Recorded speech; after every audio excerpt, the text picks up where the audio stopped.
Welcome everybody to another live stream Q&A here with NCAN. I'm your host, Mike Wayman from NCAN.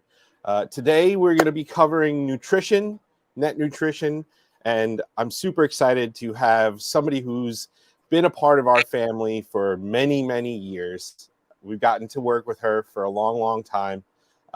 Registered dietitian, Leigh Anne Burns. Leigh Anne, thank you for joining us. It's just a privilege to be with y'all. It's like fun family thing to be back and speaking with you. So I'm really excited to be here this evening. Yeah. Everybody, I'm really excited to field some questions to Leigh Anne about net nutrition. A couple of things before we get into it. Any questions you have, post them in the comment section. We're going to get to every single one that we possibly can. If you're new to the NCAN YouTube page, please make sure you like and subscribe. We're actually going to be putting up a little form to fill out, so this way you guys can learn about the latest Q&As and the latest podcasts that we have coming together. So stay tuned for all of that. And yeah, so Leigh Anne, I think the best place to start is to kind of give a little bit of background on yourself. Of course, we know, and anybody who's been on the page knows, because we've got several of your talks on there. But well, yeah, just tell us a little bit. I may still have been dark-headed then, so they may not recognize this older look, because I did the post-COVID no dying anymore, so I'm pretty gray-headed now. But I can tell you a little bit about myself. I was with LSU Medical School in New Orleans for many years, about 13 years in New Orleans, 27 overall as faculty for the medical school. But I was honored. I was had privilege to work with the group that functioned in the neuroendocrine tumor clinic down in Kenner. And before that, I was with Dr. Lowell Anthony, when I first came down to New Orleans, starting in 2002. Gosh, I'm old. And so when I did that, I was introduced to neuroendocrine tumors. Back then, we just called most of it carcinoid. And I knew from the start of taking care of patients with him and practice, that carcinoid patients' nutrition was different than the other types of tumors in many ways, and the tolerances and intolerance to diet and absorption had to be adjusted a little bit different. So there was nothing written in stone at that time. There were no great examples. So, but there were some great teachers, some great leaders in our field. And one of them was Monica Warner, and y'all may have met or heard things from her and her information through the years. But she's kind of really set the precedent study for our field with her husband in practice. Dr. Warner's was just a wealth of information, and still has been just such a support person through his time. And she did the same thing. But I was honored to work with her prior to her death, and really get a beginning of kind of where we are now. Not a lot's changed. I think we've learned things and practiced, but she had a pretty good grip on what we needed to do, and I was able to follow in her footsteps and take that into a component where I was able to work with patients in clinic for years in New Orleans, and about 15 years. And then I was able to work for some of the pharmaceutical groups through the years and help develop nutritional education material. So much of the material that was presented through these years started back in the real problems of carcinoid syndrome before we had some of these better medicines. And I kind of authored a lot of that as well. So good and bad, there's pros and cons to it now. And we can talk about that today. So, but that's a little bit of my background. I've been working in carcinoid cancer since 2002. So that's 22 years, long time. I've enjoyed it. The good thing about it is I have the same people and the same faces for many years. I mean, we're 20 years down the road together. So this is the real privilege of working with people in this area, in this field. That's great. Yeah, we love having you, and I think nutrition is super important when it comes to any disease, especially net, and it's, especially when you're dealing with the gut and you're dealing with the digestive system and all that kind of stuff. There are other things involved, but also, they're very much basic nutrition. I mean, just having people absorb and absorb the nutrients that they need. Sometimes just consuming them in the world of neuroendocrine is not enough. It's choosing the right things so that you absorb the nutrients your body is able to do. So everybody's a little bit different in the neuroendocrine world. So we had to kind of adjust foods accordingly. So we do change a few things. So we've got some people chiming in here. We've got somebody from Australia. We've got people from Knoxville, Tennessee. Our first question, though, we have from Tom Wilson. Any tips for short bowel and functional nets with significant diarrhea? Weight is 115 to 120 pounds, 5'5", small gut mets to the liver, and also has carcinoid heart disease and bad valve. Okay. Yes, there. I have. I've been working. This is something that is.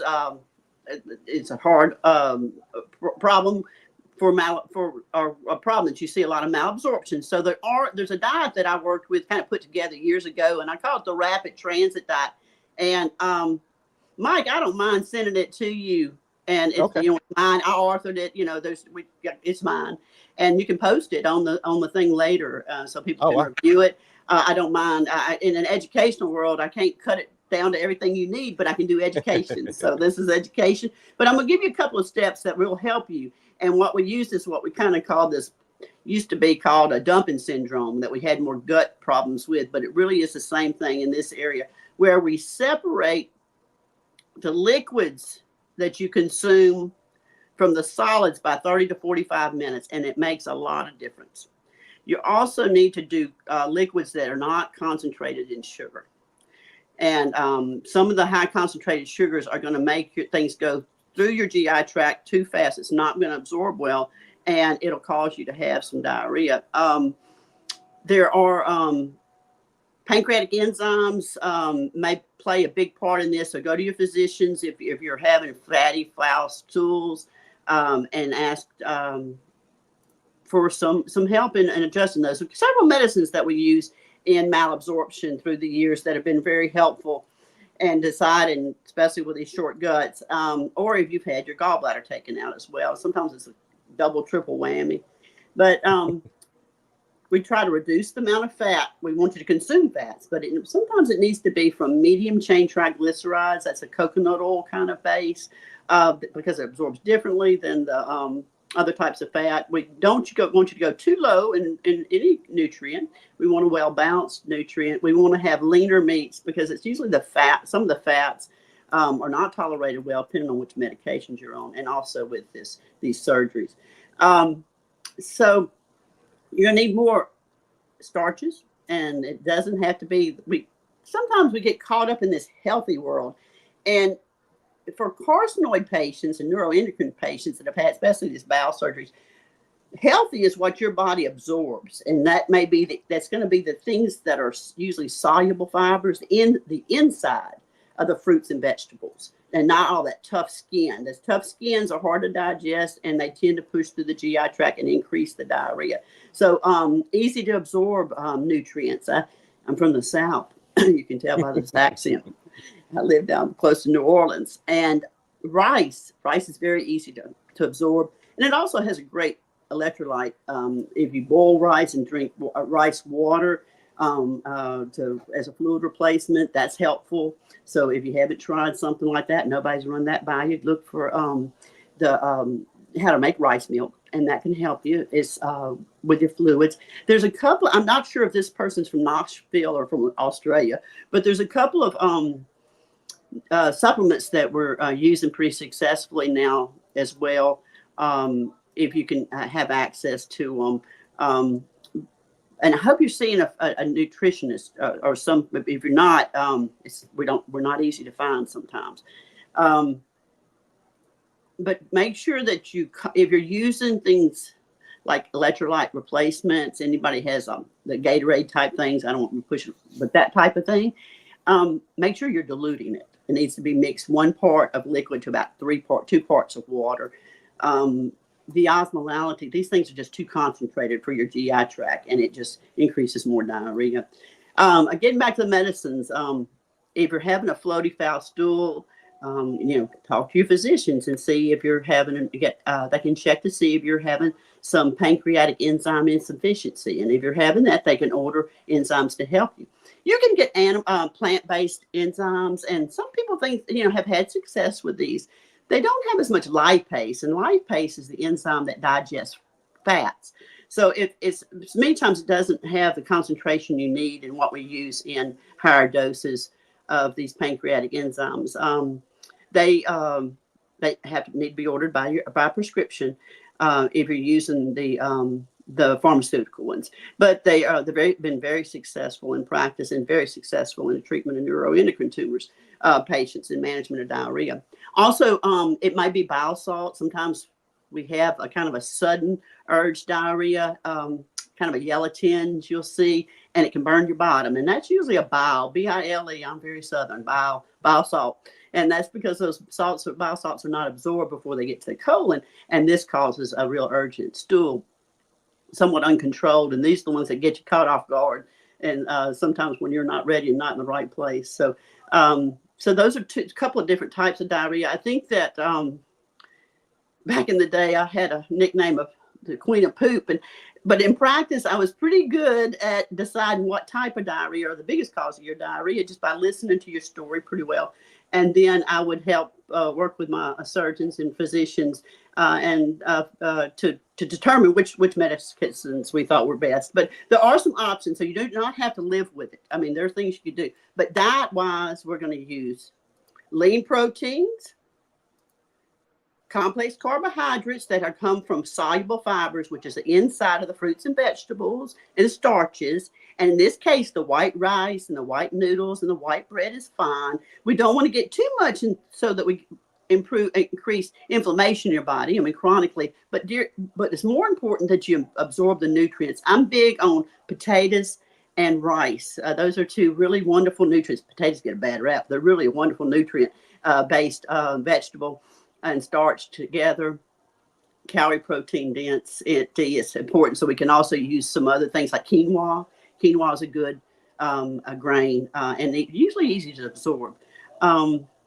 We try to reduce the fat from long chain fats and oils. We use more medium chain triglycerides. There's, like I said, there's a couple of formulas and supplements. And Mike, I'll give you these. I'm not going to try to say anything online, but I'll give you resources for all this stuff. Sure. And when we go back, and new things coming out all the time. There's some of these. There's a new electrolyte replacement kind of thing that came out this year, and of course I'll send you the name on it too. But it has a maltodextrin base, and I like it as well. So there are some supplements that are helpful, but it's not usually the old-fashioned things like Ensure. These things have too much sugar, too much fat, and they're not tolerated well. And and you need to go to something that is much easier to tolerate. Rice-based drinks. Sometimes dairy is a little hard to absorb, but go to low-fat dairy if you can. Using dairy usually can help. But the main thing is to separate those liquids from your solids by 30 to 45 minutes in between. And when you're eating, just take sips of water, just small sips, and let that and separate those things. And stay off of concentrated sugars. And those are going to be your colas and your regular cold drinks, fruit juices, over anything that has more than 12 grams. When you're looking at the label, 12 grams of sugar is usually not tolerated well. Those things need to be diluted before you consume them. All right. Perfect. Next question comes from Alicia Christensen. She's asking, any dietary information or I guess suggestions for a person getting Lutathera PRRT? Well, about the treatments, these treatments, it depends on what symptoms you're having. If we're having people that are having treatment and getting nauseated, then and sometimes losing weight or just lose their appetite after these treatments. We usually work with just the symptoms that you're having. So there's not an overall cover for what you really need to do prior to any treatment. Make sure you stay on a pretty healthy diet and eat well, and don't overeat or don't undereat. There's some diets we just think do better through research. I worked with a group of dietitians, and I'm gonna have to read the name of it because I can't even tell you off the top of my head. But I worked with a group of dietitians out of Europe that I work with neuroendocrine tumors as well, and have a little bit different aspects, and we all come from different great backgrounds. So, but the research that they have really gathered in Europe and areas that a little bit better than we have is that plant-based diets do tend to do better. Not vegetarian, not getting away from all the meat and eggs and all that, but just as a more plant-based and fruits and vegetables that you can tolerate. We talked a little bit about we have to alter them a little bit. We take the skins off. We may need to steam things and not eat raw. Sometimes raw food, vegetables can really not be tolerated very well, and can cause. We don't want anything that has too much insoluble fiber after surgery, because we don't. I keep dropping my books down here. You don't want to cause obstructions, small bowel obstructions. Things can just get stuck where you've had those surgeries and they put you back together. You have these little anastomosis in there that we don't want to get stuck. So we're really careful with our fibers. But these, but so there's not. So if you have the treatment and you're having nausea, then we really watch the color of your foods. We try to do things that are real bland in color, like white and yellow, and get away from things that are colorful, because the same foods that make things look good, color, smell, those things are the same thing that cause nausea to react.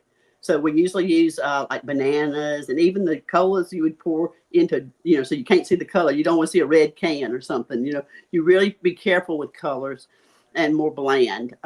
We do small amounts 6 times a day. We do not try to do any big meals, but we put something in your stomach, a little something in your stomach 6 times a day. So you're never completely empty. We do not want you totally empty. So same thing here. And then if you're losing weight, we need to increase calories. And again, we can kind of do it by increasing these little feedings and have more snacky foods through the day that you may tolerate instead of heavy cooked food. Sometimes that's problematic as well.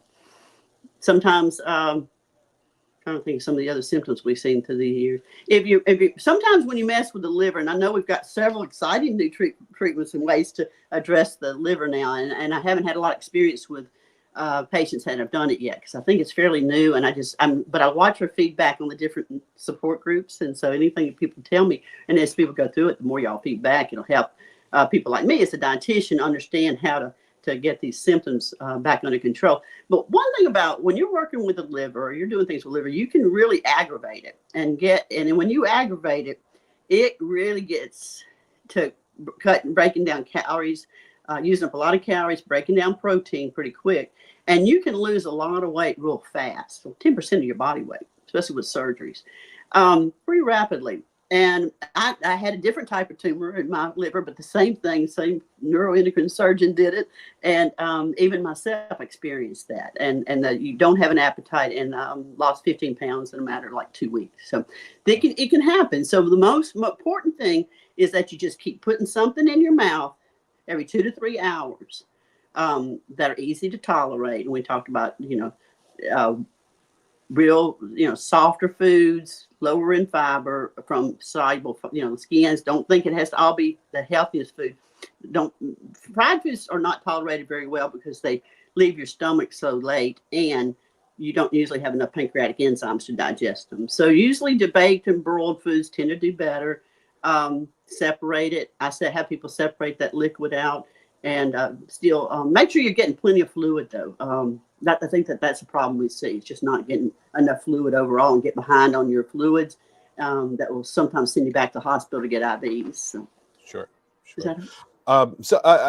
There's been a little bit of talk here in the chat about small meals and stuff like that. I'm Fold over obviously from just what's that? What's a small? Well, they want to know what is a small meal? I think yeah. So some people are asking. I've heard about small meals being important and stuff like that. I think the two things that I think should probably be addressed and probably would make this question a little bit easier, because we do know, based on what you just said, small meals are very important. What are some things? Obviously, it's not a blanket statement for everybody. Everybody's different sizes, different weights, different metabolisms, all that. But what would you consider a good small meal? And somebody in here said, I'm still mostly 3 meals a day, but snacks in between. What do you think should be the breakdown? Okay, so with a normal meal, let's just go through. I'm an old dietitian. I can teach this one. So when we're talking about a plate of food for a normal meal, we talk about a 9-inch plate. Let me get over here, 9-inch plate, and we have 3 ounces of meat, 3 to 4 ounces of meat. It'd be like 1 to 3 on your plate if it was a clock, and then you usually have 2 to 3 sections with starch and breads, and then a fruit, ideally a fruit. So you're going to have, and then vegetables. So if you're going to do that, you kind of think, well, I'm going to need about half of it. So really about 1 to 2 ounces of meat, of a protein, a lean protein. And so just to give you an example, what 1 ounce is, if you use a deli meat, because I think it's just the easiest way to explain it. 1 slice of deli meat is 1 ounce. Okay. So that tells you that's just 1 ounce. So you don't have to put 1 egg is considered about 1 ounce. And eggs can be used, and eggs can be very healthy for us. Remember, the yolk is where the fat is. So if you're using pancreatic enzymes and things like that, you're going to have to use them even with eggs, because you get fat with your egg yolks. But egg whites tend to be tolerated really well. They can be gassy. Now, I'm going to say eggs are gassy, so be a little careful with that, because gas is a big thing. Being active and moving around after meals is important, so that you're not sitting and building that gas up, because that can be real troublesome as well. So I tell people a good example of a small meal. It's like we used to call them fold over sandwiches. Take 1 piece of bread, put the meat in, so fold it over. Yep. So a little half a bread, half a sandwich, and then about a half a cup of sometimes a fruit can be half a banana. Something like that. If you're doing nuts, if you're still where you can chew nuts and stuff, or peanut butter on that would be a good protein. Even with your banana, cereal with a little bit of soft fruit with it can do it. So about half as much as you would use on a regular meal, considering a meal would be 3 to 4 ounces. That's a normal meal. And then 2 selections of starch, so enough to make a sandwich, right? 2 pieces of bread or a roll and potatoes. And then about a half a cup of vegetables. Dairy, yogurt. Yogurt's another one. You can use yogurt as snacks. It's a wonderful snack. And then our fruits, and we can use a lot of soft fruits as well. So instead of selecting 4 starches with a meal, you're going to do 2. And instead of using 3 to 4 ounces of your meat, you're going to use 1 to 2. So that kind of gives you about half as much. Does that help? Yes. Yeah. And now for the people, because I'm sure you get this, I'm sure you've gotten this before.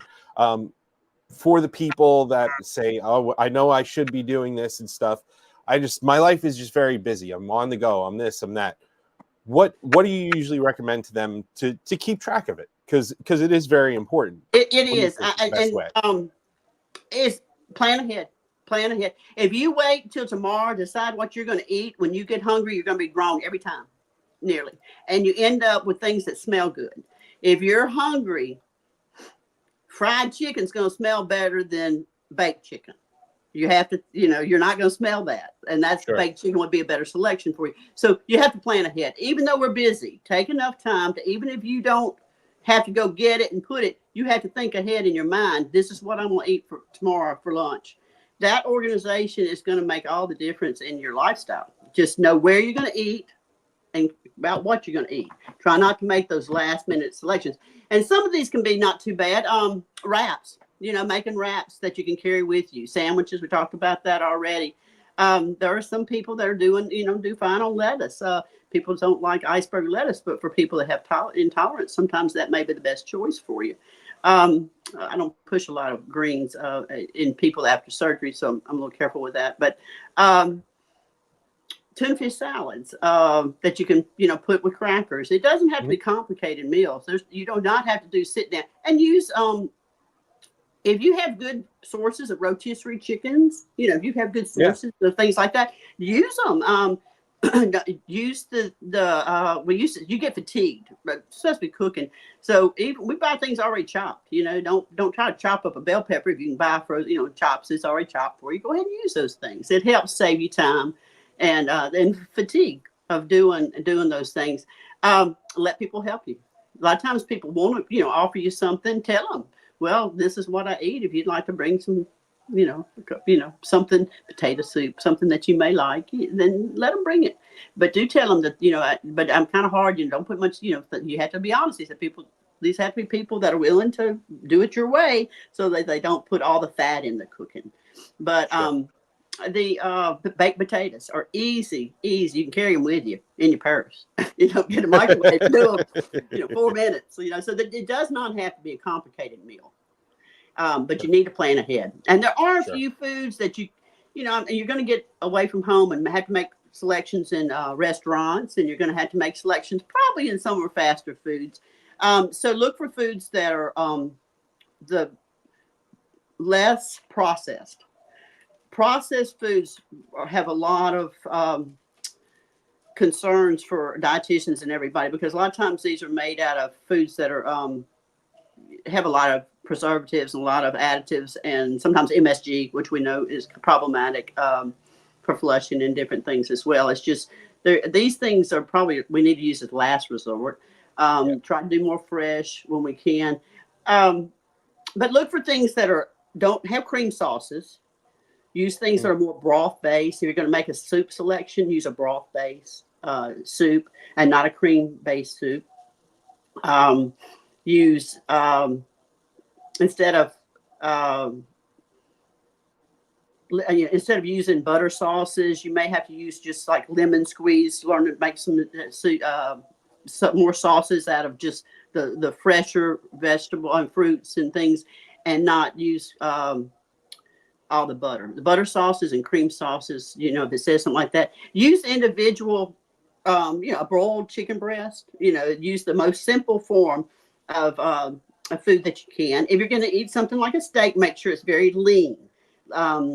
Steak takes a lot of acid to digest, and so sometimes it's hard. And if it's gristly, it's really hard. So we want you to have a lean cut, and lean is loin. If it's sirloin, tenderloin, or round, top round, they're lean. So there's some lean cuts there, and that's pork or beef. And but that gives you selections, and the little tenderloin, even pork loin, those things are going to be healthier choices as well. But broth base is always going to be your best choice for sauces over anything that's creamy. So that, and stay away from mayonnaise, because remember, it's a fat. So try to, if you're doing something like a sandwich, maybe more mustard, something with flavor, and less mayonnaise and fats on it. Okay. That help? Awesome. Yeah, absolutely. All this helps. Earlier you mentioned about the milk substitute kind of thing. So Ann Dabbs here has a question regarding your opinion on almond milk as a substitute for cow's milk. I think it's, that's a good choice. That's also with small bowel primary with carcinoid syndrome. Yeah. And almond milk's fine, and it works well. And we've had real good results with it. And now it's not going to give you unless it's fortified with calcium, it's not going to give you the same nutrients, but it definitely can be used in the same places that we use it. It works real well. And I'm a fan of making like a slushy smoothie things, but you need to make them with the things that you tolerate. And almond milk is one of those things that you can add as a liquid base to something like, use your banana, or, some people flush with banana. So I hate to use it as an example, but not everybody does. But peaches or something, you can add that and make you a good little smoothie. But almond milk's fine, works well. Perfect. Great. Paula Hart has a question regarding tuna. How many servings of tuna per week is safe for a net patient? Yeah, they staying around. Stay around 2 to 3 I think it's kind of still where we're staying around on tuna. And if you're using canned, now that I think even canned tuna we think a little bit different than even our fresh tuna, but we're still watching source. Watch your sources of it. That's where they got it from, kind of. But yeah, they're still worried about fish in general with mercury and things like that. So that's why we got a restriction too. Sorry, this is my second talk of the day, so I'm about to lose. It's very rare that I lose my voice. So yeah, we're still limited in it. But you can try some different types of fish and still make some flaky, good, dishes. But yeah, I'd hold it down, usually 2 to 3, and maybe even less if you're pregnant. Anybody that's going through a pregnancy. Sure. Yeah. A little bit more control. Yeah. Also had a question in here about are there any studies or particular foods or nutritional regimens that might delay or eliminate the growth of tumors? No, we don't. No, there's no literature out that I'm aware of that is showing any reduction in anything or growth or anything with neuroendocrine that's really related to what happens with the diet. I get asked a lot of times because in literature, and I wrote the literature, we were worried about flushing and syndrome and the sudden diarrhea and the things where we're having trouble with that. And we restricted some foods that from syndrome that is if you're not having syndrome, you don't have to watch those foods. So I think that sometimes we overkilled. I did. I mean, I admit it. I think we did an overkill on some of this. So if you're not having the flushing and the urgent rush of diarrhea after the smoked foods, I'm really not crazy about any of those real prepared foods because we know that these foods can affect you, even colon cancer and not, those things. It's still, an issue and a risk. But like some of the aging, some people were real sensitive to things, avocado, anything that gets soft when it ages, bananas, things that have that serotonin release from, it's not direct serotonin, but indirectly. Then we really had to tyramine, the aging process of these things, tyrosine, histamine, a lot of histamine release in these aging process of these foods. But not everybody is sensitive to them. And if you're not sensitive to them, they're not going to make a difference in the growth of tumor. That's not where we're avoiding it. We're avoiding them because of the symptoms that they create for patients with Parsonage syndrome. And so they were never meant to be something that is going to change growth, not to our knowledge. And I don't think, and I know Mary Ann's around, she's probably back there somewhere. She can tell me real quick if she's seen it or heard it because she stays as current with this as anybody. But no, I don't. I don't think we know exactly what But I do know that if I was going to take people off things, I would take what we know for all cancers, and that's the additives, the preservatives, the foods that are cooked at real high temperatures that cause these carcinogenics, heterocyclic amines. So those things I think I would be careful with still, and no matter what type of cancer you had, or to prevent cancer overall, because we know that is involved with, especially in colon cancer. So I think that there are some things that we just, but not that I hope somebody finds it one day, but to my knowledge, I don't have one food or certain item that prevents directly anything specific. Yeah. All right. Okay. I've had a couple of comments in here regarding, just different dietary things. And I think if we've learned nothing from net patients and net treatments and stuff, there is no set way. We have somebody who said that they can eat anything they want and not have issues that they're aware of, or he said maybe he's ignorant to it.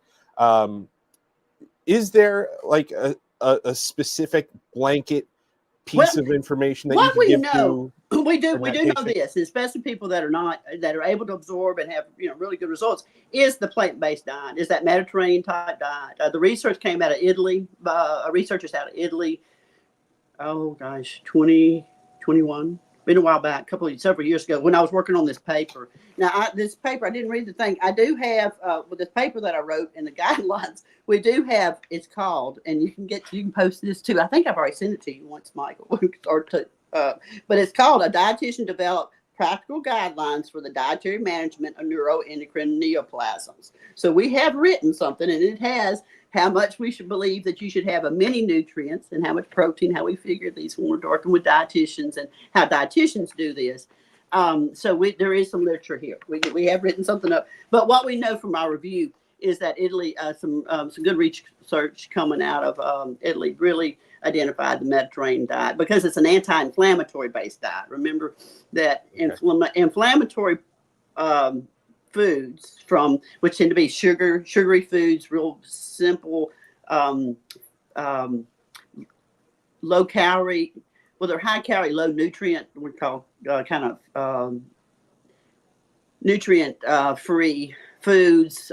They tend to be, inflammatory foods, sugars, fats the same way, things that processed tend to be that way. They create inflammation in the body. Fried foods, long chain fatty acids that can consume. They actually increase can decrease your immune system. So for those reasons, we really do believe the base and lean meats. We believe that lean meats are the best choice. The American Cancer, another really good resource, as a matter of fact, the American Institute of Cancer Research, make sure I can say it right. American Institute of Cancer Research has some wonderful information. If you've never looked into that area, they actually do work with foods, and they have some great recommendations and some work on people that are post treatment and survivorship, and they really get into a lot of the healthier foods. And it used to be called, I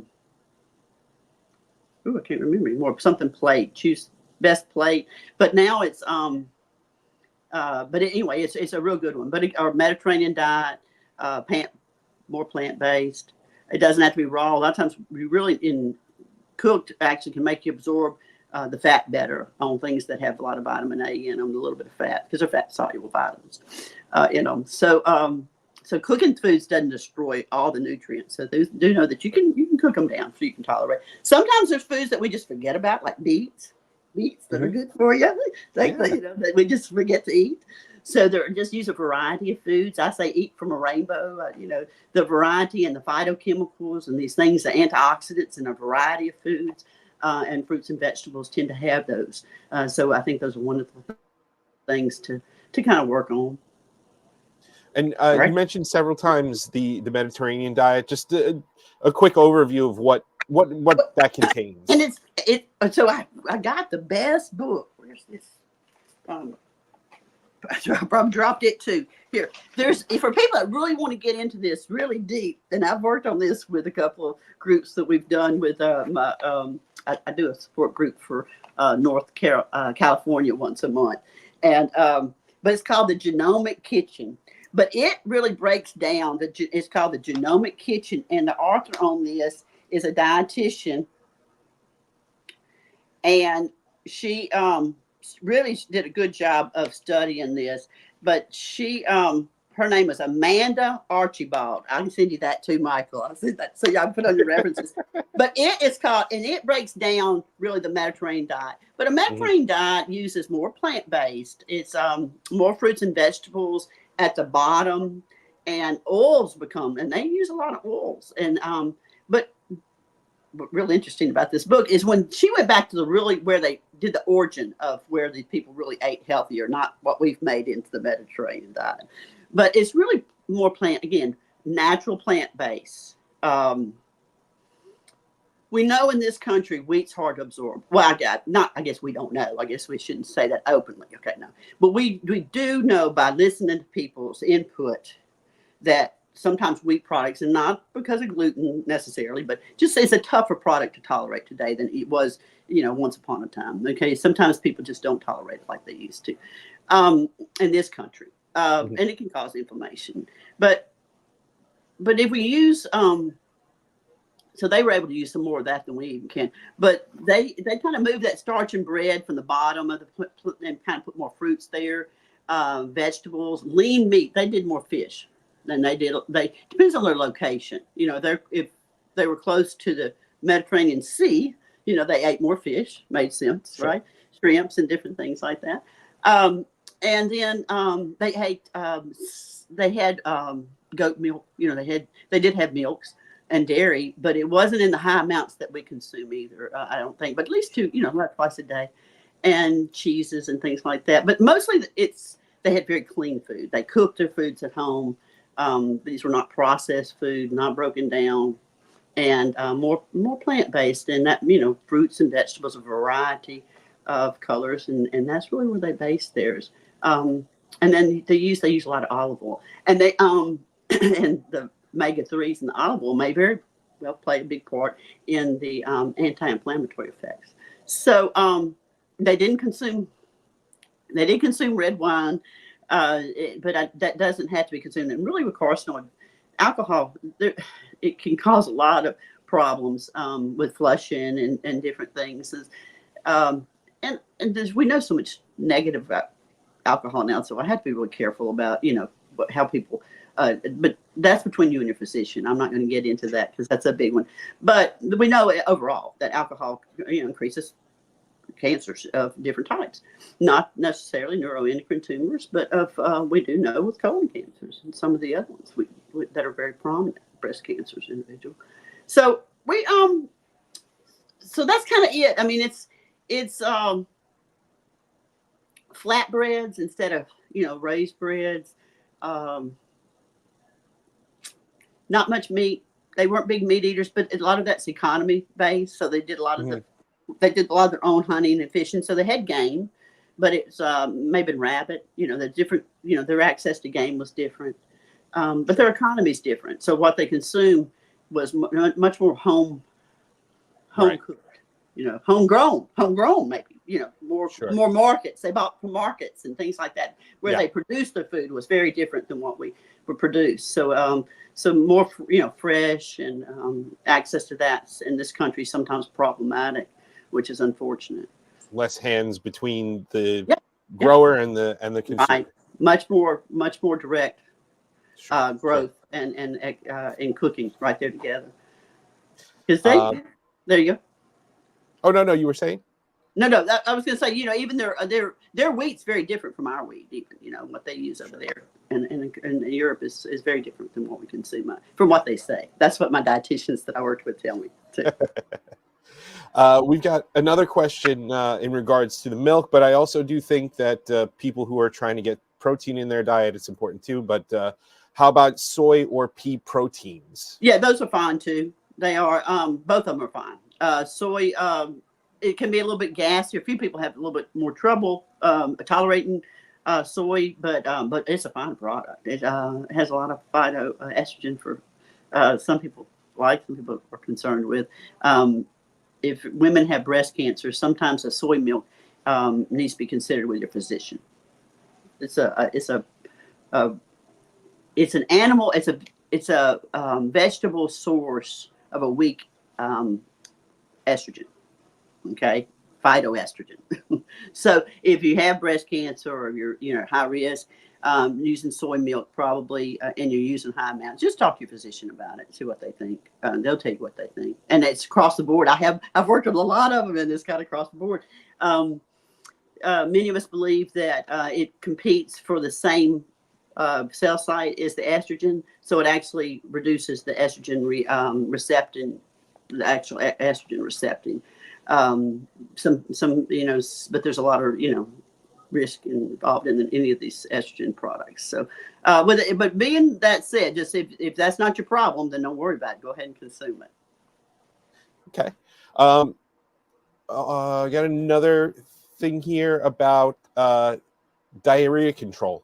Is there any product or just general diet that you could specifically? Yes.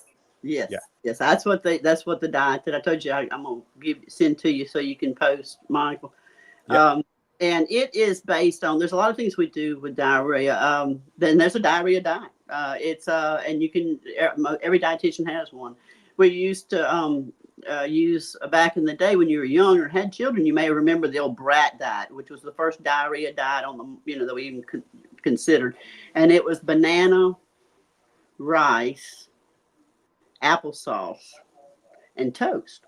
And it's because those things are all soluble fibers and they're very easy to tolerate. So that's how that diet started, because it's a fruit pectin. Fruit pectins help absorb water, especially in the colon.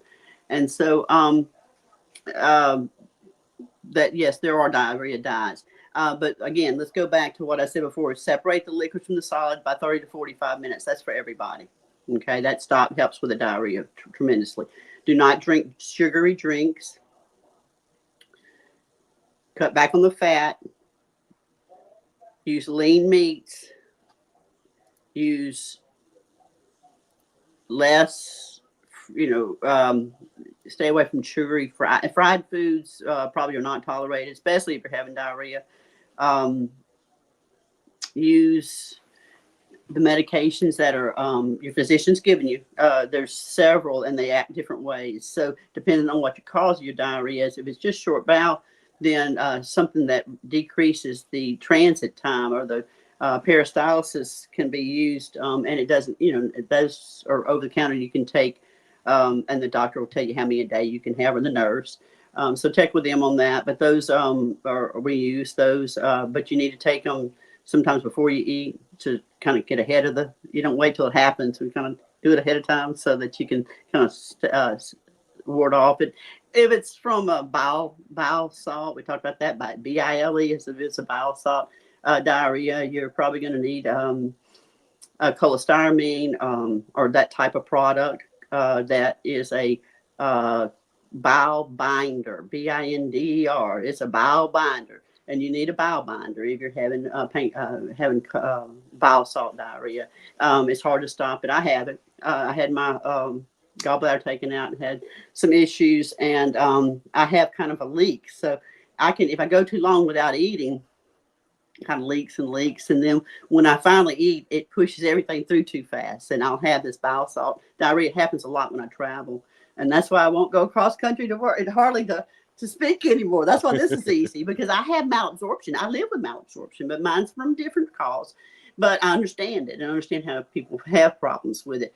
So some of the things too is don't go a long time without eating. Sometimes I'll see people that are afraid they're going to have diarrhea, so they just won't eat.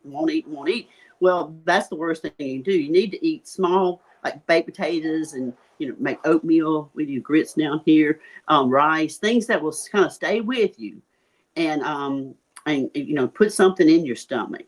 And you can do it with fruits, soft fruits, yogurt. Just put something in little small amounts throughout the day, and separate that liquid from the solids. Those things really can help reduce that transit time. And if it's fat stool, if it's a floaty foul stool, really foul. That's how I usually tell. If it's a real foul stool, it's usually a fat malabsorption, and you're probably going to need a pancreatic enzyme of some type. Probably having pancreatic insufficiency, and it's very common because of the medications we have to use. If you're on somatostatin analogs, just the side effect of those is a fatty stool. So you're probably going to have a pancreatic enzyme added, and those are can be prescribed by your physicians. There are in the States now. I know I have some people that are from Europe, but I don't know much about their programs. But I know I was in a meeting with one a couple of days ago, and there are patient assistant programs with these pancreatic enzymes. The companies give you coupons and stuff to make it easier for you to obtain those drugs too. So those are some suggestions that I would try, and okay. I'll send you back that diet when you get a chance. I have a question here. I'm going to kind of take some of the question out, but what is causing oily bowels? What can stop that and make it solid? I'm guessing the Wait a minute. You stopped, so I didn't hear the whole question. Tell me one more time. Oh, okay. What is causing the oily bowels? What can stop that and make it solid? There's a couple of more comments here, and then they want to know, is Chipotle okay? Okay, for the first one on the oil, when you do not have enough pancreatic enzymes, lipase is an enzyme that's released from your pancreas, and it helps digest fats. That is the what you have to do to digest lipids, and that's what fats are in your body, lipids. So if you do not have the enough lipase, then you don't digest the fats, and so they can't get absorbed. They don't break. They have to. They dissipate. They break apart in as they get into the small intestine. They have to be broken apart. And if these molecules do not digest, are not able to break apart, then they get into the colon not broken down. They're just going to go straight out in your stool. Sure. So you're going to have an enzyme to digest them, or just keep. What people did a long time was just kind of reduce their fats, but we really needed those calories from those fats because that was real important to keeping people's weight and managing their weight, and that's as important as anything, is keeping the weight and the protein status and their muscles built up. So we need the fat. So we try to do them. Now there's medium chain triglycerides, which we try to get people to cook. We train people to cook with some.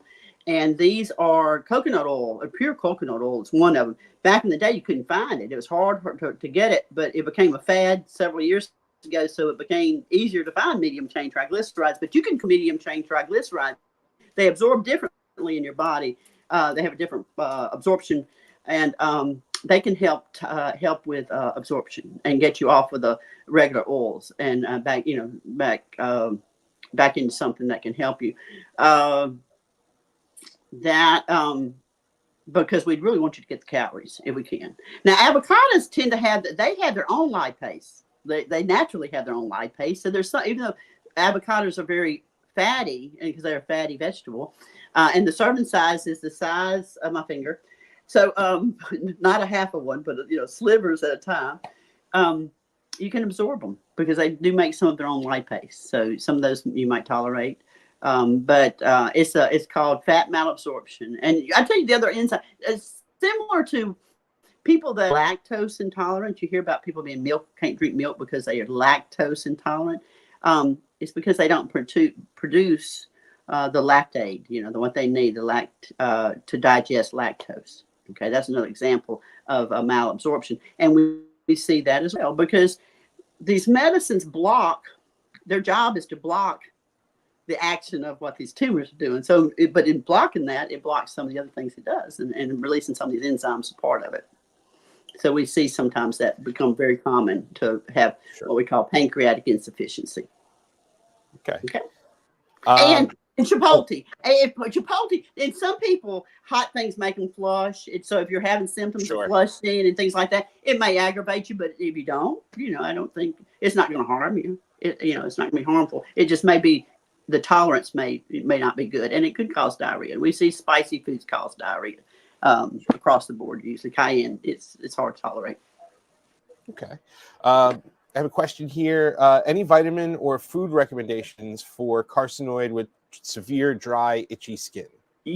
So your severe dry, itchy skin is because you're not absorbing fats. And so going back to, if you might try some of that avocado if you can tolerate avocados, because it will give you some fat, but you need to absorb fat from the inside. You're fat malabsorbent.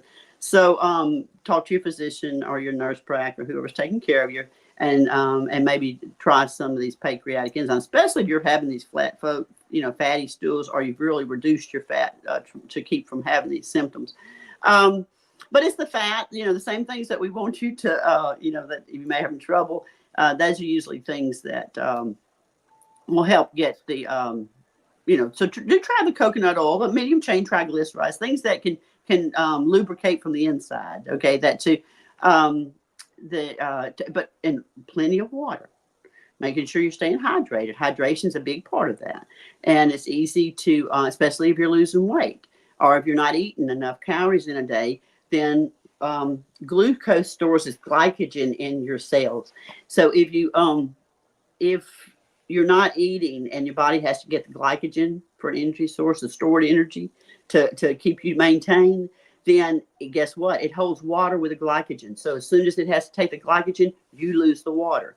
So you become dehydrated. So the other thing I'm going to say is making sure you're getting enough calories in a day. Make sure you're eating enough so that your body, can balance out. Make sure you're not losing weight. And most people need about 30 calories per kilogram body weight. If you're having treatment, you might want to go up to 35. If you're overweight, go down to 25. But somewhere in that range is kind of what we use. And if you're losing weight, try to reach out to back out to your medical team and see if there's maybe a dietitian area. And if you find a dietitian that's not familiar with neuroendocrine, I'm easy to find. And they're welcome to call me. I talk to dietitians and people. I teach all the time. I love to teach. And this is something I can still offer back. So just tell them they can get in touch with me, if they have questions as well. Sure. I think we got one more question before we're going to head out here.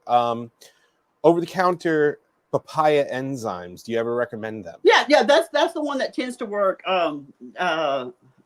Dr. Odierosio. Yeah. Loved it. He would really recommend it. That was something that we really tried, to recommend if they could not access. And there's some people that are on restricted diets and culture, and kosher and things like that. And we could get the papaya. So we try it, everything. It'll definitely help you break down the starches and the amylase, some of that. It can, if it helps, try it. I'm all for it. We a lot of times use a combination as well. Some people can do fine with them, and it's enough. They just need that extra little bit. So definitely try them. And papaya is a normal, natural form. So that's the fruit papaya. So that's good. Perfect. Well, Leigh Anne, thank you very, very, very much for doing this. We really, really appreciate it. I'm looking at the chat, and everybody seems to be, just super grateful for you coming on and doing this. I'd love to. It's great being with everybody. I love doing this, and so we won't be so long the next time, Michael. Absolutely, we'll do it again for sure.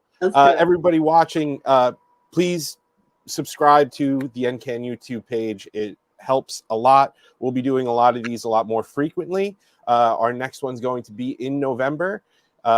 It's going to be on Net Cancer Day. It's going to be more than one speaker as well. So stay tuned for more news on that. We'll sign up for the event sign up, and we'll keep you up to date, or just make sure that you subscribe to the YouTube. Our next event is in Nashville on the 28th of September. We have a NET patient conference. Please make sure, if you're in the area, come. It'll be a great time. We have a lot of amazing speakers, kind of headlined by Dr. Robert Ramirez from he's a great guy. Vanderbilt University. Yep. One of our favorite people as well. Yes. So it'll be great. We have a ton of really awesome events. We've got the Tom Odierosio Award. Please make sure you submit your outstanding NET physician to nominate them. Boy, those are big shoes to fill. Yeah, absolutely. We have our Zebra Walk that is happening virtually right now. We have the in-person in the Carolinas in beginning of November. We have a ton of events coming up, so please make sure you go to netcancerawareness.org and find out where you can get all of that. And we'll see you guys next time. We really appreciate you joining us. Thank you again for having me.